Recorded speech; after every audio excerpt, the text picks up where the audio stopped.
El 15 de diciembre de 1999, la policía de Great Falls consiguió una orden de registro para la persona más retorcida que nunca antes vista.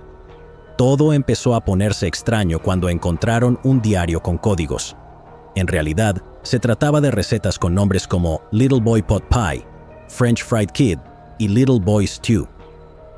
La policía no sabía si estas recetas eran reales o de fantasía, pero intuía que algo muy inquietante se había puesto en marcha delante de sus narices.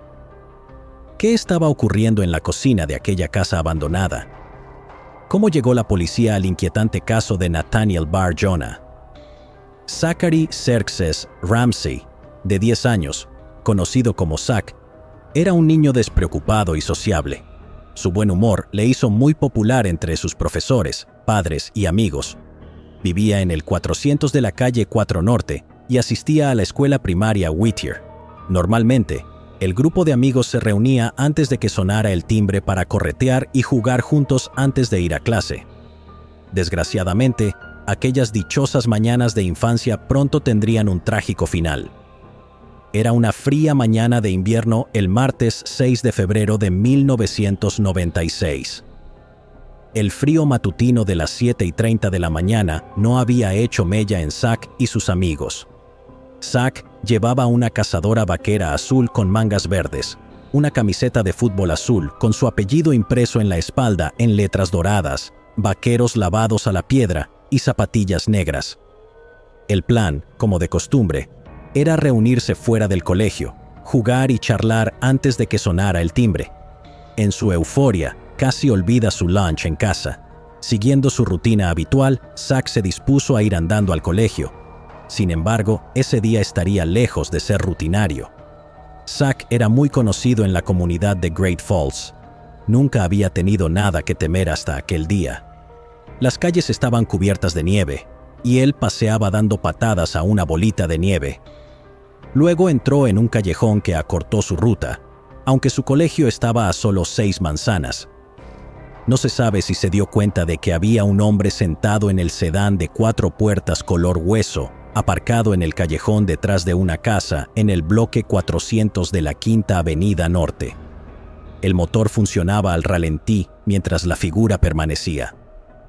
Zach era un chico listo. Es seguro asumir que, si hubiera encontrado algo sospechoso, habría cambiado su ruta. Estaba en una zona que conocía bien. Nada parecía fuera de lo normal.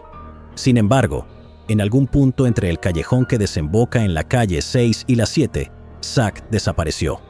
Los amigos que le esperaban pensaron que debía de estar enfermo y se quedó en casa. Y siguiendo la política del colegio, se llamó a la madre de Zach y se le notificó su ausencia. Tras buscar a Zach sin éxito, su madre denunció su desaparición.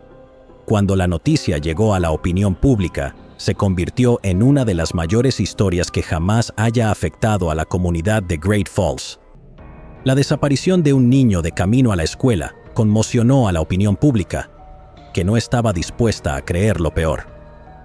En 1995 y 1996, en Montana, se producía un crimen cada 6 horas y 30 minutos. La verdad era que aún no tenían ni idea de la oscuridad que se había cernido sobre su comunidad, por lo demás, pacífica y feliz. Inmediatamente se inició una búsqueda masiva del pequeño Zach en Great Falls. La noticia se esparció por el mundo rápidamente, y cientos de voluntarios, agentes de la ley y equipos de rescate se unieron a ella. La búsqueda se centró en la zona del bloque 400 de la calle 4 Norte, donde Zach fue visto por última vez. Durante la búsqueda, los investigadores descubrieron un par de vaqueros azules y una chaqueta vaquera azul, que se cree que pertenecían a Zach. Los vaqueros se encontraron en un contenedor cercano al callejón donde desapareció Zach, mientras que la chaqueta se halló en un campo cercano. Se realizaron varios interrogatorios en los alrededores de la calle de la que desapareció Zach. Hubo muchos testigos que afirmaron haber visto a un niño con su atuendo. Otros conocían a Zach por su nombre y lo habían visto caminar hacia la escuela esa mañana. Estos relatos eran cada vez más inquietantes. Había un testigo que recordaba haber visto a Zach en el callejón. Para él, parecía estar esperando a alguien. Un relato más inquietante fue el de una familia de 3 miembros que vivía en un apartamento del callejón. Dijeron haber visto a Zach en el callejón esa mañana y también que un coche blanco de 4 puertas estuvo a punto de atropellarlo. Otro testigo que vivía cerca del final del callejón dijo haber visto a Zach llorando con un hombre adulto obeso y alterado, siguiéndole sobre las 7:45 de la mañana. Una persona afirmó conocer la identidad del hombre adulto que seguía a Zach.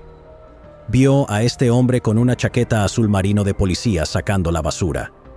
El testigo también vio a Zach girando hacia el callejón, mientras el hombre permanecía quieto detrás del contenedor. Reconoció que se trataba de Nathaniel Barjona, un hombre que tenía un inquietante historial delictivo con niños. Para llegar a Zach, necesitaban saber todo sobre Nathaniel. Nathaniel nació el 15 de febrero de 1957 en Worcester, Massachusetts, con el nombre de David Paul Brown, hijo de Philip Brown y Tyra Brown. Era el menor de 3 hermanos. De bebé, parecía insaciable, siempre con ganas de comer más. Sus músculos no estaban completamente desarrollados y el sobrepeso le había dejado inmóvil. Además, despreciaba que le tocaran. Con solo 3 semanas de vida, desarrolló hidrocefalia, una enfermedad en la que el exceso de líquido llena las cavidades cerebrales, presurizando el cerebro y causando daños cerebrales. Con el tiempo se recuperó. Cuando tenía 3 años, la familia Brown decidió trasladarse a Lantana, en Florida. Allí pasó Nathaniel los primeros años de su vida. Su padre, Philip, era mecánico de maquinaria pesada en una empresa de construcción local. También era un estricto disciplinario, y Nathaniel no era un niño fácil. Además, Nathaniel tenía hermanos con los que no se llevaba muy bien. Desarrolló el hábito de robarles a ellos y a otros niños. Philip consideraba este hurto como cleptomanía, un trastorno mental que hace que uno quiera robar. Además, de alguna manera, creía que el trastorno tenía algo que ver con su orientación sexual. Temía que Nathaniel se hiciera gay de mayor, por lo que Philip solía castigarlo con un grueso cinturón de cuero. Ya fuera por la violencia o por el daño cerebral, o simplemente por cómo nació Nathaniel, aparentemente empezó a convertirse en un individuo extremadamente extraño, con algunas peculiaridades inquietantes. Manifestaba tendencias psicológicas desagradables, como hurgarse la piel hasta que se le formaba una costra y masticar la herida hasta que sangraba. Tampoco le importaba ingerir su propia sangre en ocasiones. En el colegio lo veían con malos ojos y sus compañeros se horrorizaban de él. La escuela llamaba regularmente a su madre para preguntarle por este hábito, pero ni ella tenía ninguna explicación ni parecía especialmente perturbada por este extraño comportamiento autocalmante. En 1964, pocos meses después de regresar a Worcester, atrajo a una chica a su sótano con la promesa de enseñarle una ouija que le habían regalado. Utilizó la misma ouija para asfixiarla, pero se oyeron los gritos de la niña y la madre de Nathaniel apareció antes de que fuera demasiado tarde. La niña fue liberada y nunca se volvió a hablar del asunto. Nathaniel iba mentalmente hacia un lugar del que no había vuelta atrás. En 1973 tuvo lugar un segundo incidente. Nathaniel vestía una chaqueta parecida a la de un policía y compuso una nota con palabras utilizando recortes de revistas en un intento de atraer a 2 chicos de Webster a un cementerio. Les ofreció $20 y una sorpresa. Sin embargo, los chicos lo rechazaron porque les parecía raro. La madre de los 2 niños se negó a presentar cargos contra Nathaniel. Creía que necesitaba ayuda psiquiátrica y no del sistema de justicia penal.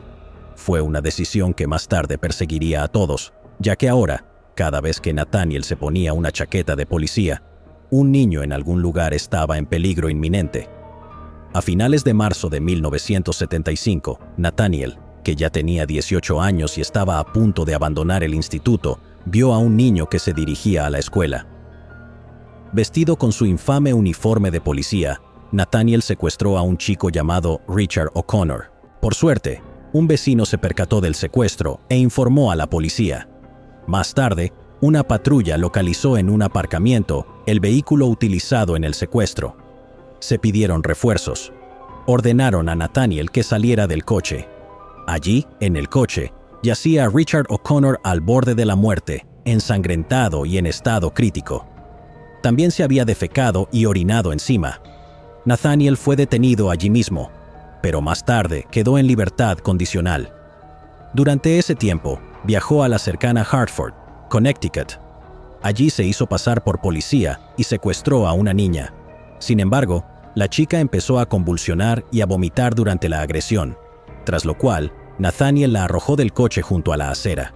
Un testigo anotó el número de matrícula de su coche, lo que condujo a su detención. Podría pensarse que, con estas dos detenciones, la amenaza de Nathaniel llegaba por fin a su fin. No obstante, este caso no se parece a ningún otro. A pesar de haber sido detenido por esta agresión, la información al respecto nunca llegó al agente de libertad condicional de Nathaniel. Fue puesto en libertad condicional en mayo de 1976, marcando el final de su periodo de prueba. Esta liberación fue entregada a Nathaniel con una carta de agradecimiento por su cooperación. Si algo le detuvieron a Nathaniel, fue que le dejaron más desquiciado. El 24 de septiembre de 1977, vio a dos chicos que salían de los cines White City riendo y pasándoselo bien en Shrewsbury, Massachusetts. Nathaniel se hizo pasar por un agente encubierto del FBI. De alguna manera, convenció a los chicos para que entraran en su vehículo. Llevó el coche a una zona apartada donde esposó a los chicos y empezó a torturarlos. Nathaniel, que pesaba 75 libras, saltó repetidamente sobre el pecho de uno de los chicos y solo se detuvo cuando pensó que lo había matado. Tras dejar al primero en el arcén, se marchó con el otro aún vivo en el maletero. Sin embargo, el niño que había quedado atrás recobró el conocimiento y buscó ayuda.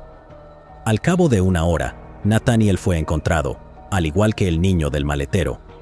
Por este delito, Nathaniel iba a recibir por primera vez un castigo serio.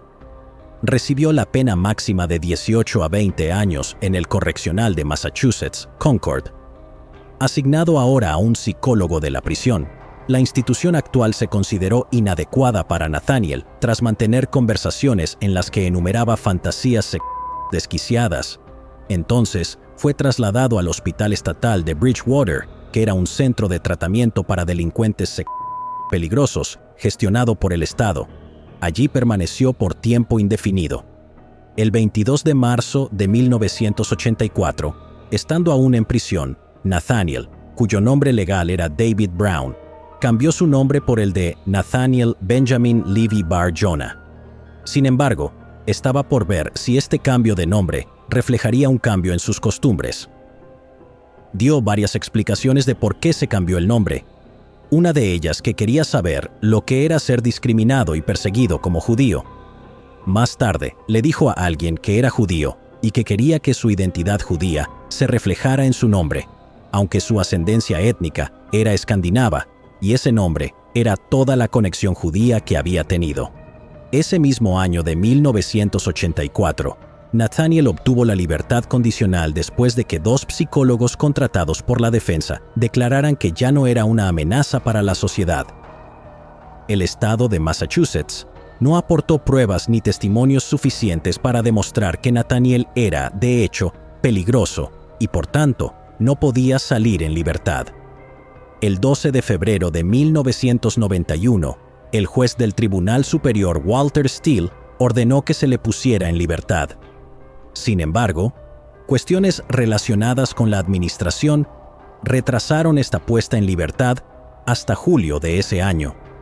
A pesar del testimonio del psiquiatra contratado por la defensa, sus psiquiatras asignados estaban seguros de que seguía fantaseando con secuestrar, asesinar, cometer actos de canibalismo con niños. Uno de los psiquiatras de Bridgewater también fue informado por Nathaniel de que su principal medio de excitación procedía de pensamientos violentos de tortura que existían en su interior desde hacía mucho tiempo. Sin embargo, Nathaniel fue devuelto al mundo y al cabo de un mes quedó claro que lo único que había cambiado en Nathaniel dentro de la prisión era su nombre. El 9 de agosto de 1991, en el exterior de una oficina de correos de Oxford, Massachusetts, el chico estaba sentado solo en un coche. Nathaniel vio una oportunidad y entró en el vehículo. Nathaniel, que ahora pesaba 140 kilos tras su paso por la cárcel, se sentó sobre el pecho del chico. En cuanto la madre lo vio, corrió hacia el coche. Esto hizo que Nathaniel huyera del lugar, aunque fue reconocido por las fuerzas del orden y detenido más tarde. Confesó que tenía intención de matarlo. A cambio de declararse culpable de agresión con lesiones, el fiscal del distrito del condado de Worcester le ofreció un periodo de prueba de 2 años. También se le ordenó regresar a Great Falls, Montana, donde vivía su madre. Nathaniel estaba suelto una vez más. Quizá lo más asombroso fue el hecho de que los funcionarios de Massachusetts le pidieran que se trasladara a Montana como si fuera una solución. Sin embargo, durante los años siguientes, Nathaniel pareció pasar desapercibido hasta la desaparición de Zach. Este caso fue asignado al detective Bill Belushi. Se le entregó una lista de delincuentes de la región, en la que no figuraba Nathaniel. Sin embargo, el detective Belushi decidió ignorar la lista y centrarse en Nathaniel, ya que varios testigos lo habían visto en el callejón. El detective Belushi solicitó varias órdenes de registro para la propiedad en la que Nathaniel y su madre vivían juntos, pero todas fueron denegadas. Nathaniel, mientras tanto, se mudó de la casa de su madre. Durante los 3 años siguientes, se convirtió en un juego del gato y el ratón entre él y el detective Belushi. A pesar del largo historial delictivo de Nathaniel, se las arregló para aprovechar las lagunas del sistema legal, eludiendo las consecuencias apropiadas. Sin embargo, Belushi operaba al margen del sistema convencional, reconociendo elementos individuales e identificando a Nathaniel como un caso excepcional. Aunque Nathaniel carecía de antecedentes por asesinato, había estado peligrosamente cerca de cometerlo en múltiples ocasiones. El 13 de diciembre de 1999, Belushi, que había vigilado de cerca a Nathaniel, lo vio a la salida de una escuela primaria por tercera vez en una semana. Durante los 3 últimos años, Belushi había creído que Nathaniel volvería a atacar, y su preocupación estaba justificada. Durante estas visitas a la escuela primaria local, Nathaniel vestía una chaqueta azul oscuro y un gorro de punto, y llevaba 2 botes de spray de pimienta, una pistola de juguete y una placa. Belushi actuó con decisión y aprovechó la oportunidad para acusar a Nathaniel de hacerse pasar por agente y de llevar un arma oculta. El 15 de diciembre de 1999, un juez aprobó una orden de registro de los objetos utilizados para hacerse pasar por agentes, tanto en casa de la madre de Nathaniel como en la suya propia. No se trataba de una orden de registro por delitos violentos, pero era todo lo que Belushi necesitaba. Al registrar la casa de Nathaniel, la policía encontró objetos esperados e inesperados. Había objetos que ayudaban a Nathaniel a hacerse pasar por agente de la ley. Había un par de abrigos, uno azul oscuro y otro con una placa de juguete en el bolsillo, una segunda placa de juguete, una pistola paralizante y una gorra de béisbol en la que se leía Security Enforcement. Sin embargo, la búsqueda dio un giro oscuro cuando los investigadores descubrieron un cordel que salía del techo de la cocina de Nathaniel. Se encontraron 2 álbumes con recortes de niños, así como un documento sobre ataduras y bondage, y un artículo titulado Asfixia autoerótica. Al indagar un poco más sobre el paradero de Nathaniel, los detectives descubrieron que no había ido a trabajar el 6 de febrero de 1996, día de la desaparición de Zach, ni los días anteriores. Ese día, su madre había acompañado a su hermano a otra ciudad para asistir a un funeral.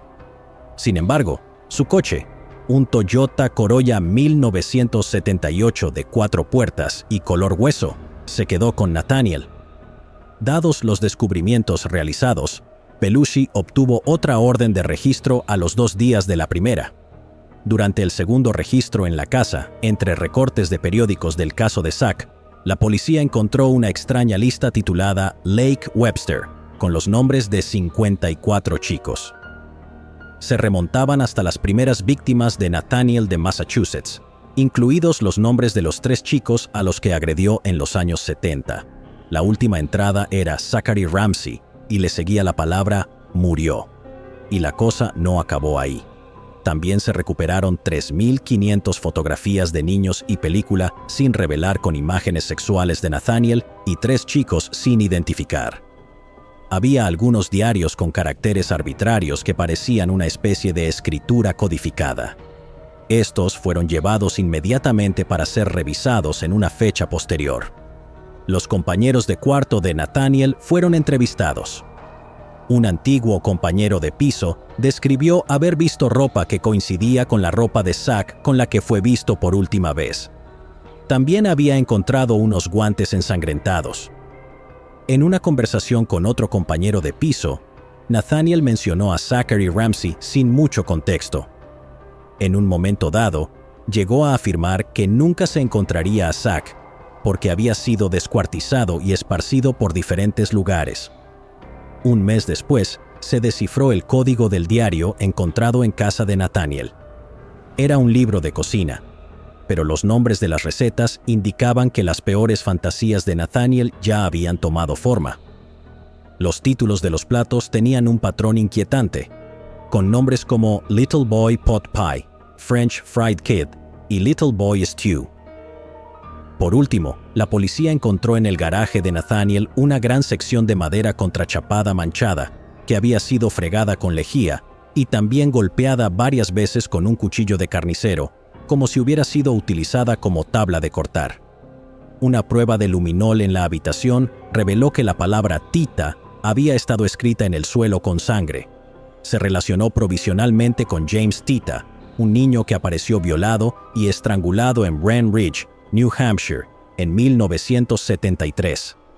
Se supo que, en los días posteriores a la desaparición de Zach, Nathaniel organizó comidas al aire libre para sus vecinos, en las que sirvió hamburguesas de ciervo que tenían un sabor extraño. Nathaniel afirmó que había cazado, matado, descuartizado y envuelto la carne personalmente. Sin embargo, Nathaniel no poseía arma ni licencia de caza, y los registros de las tarjetas de crédito sugerían que dejó de comprar comida durante un mes después de la desaparición de Zach. Por último, se encontró lo que parecía ser pelo humano dentro de su picadora de carne. Una excavación en una antigua residencia sacó a la luz 21 fragmentos óseos pertenecientes a un niño de entre 8 y 13 años.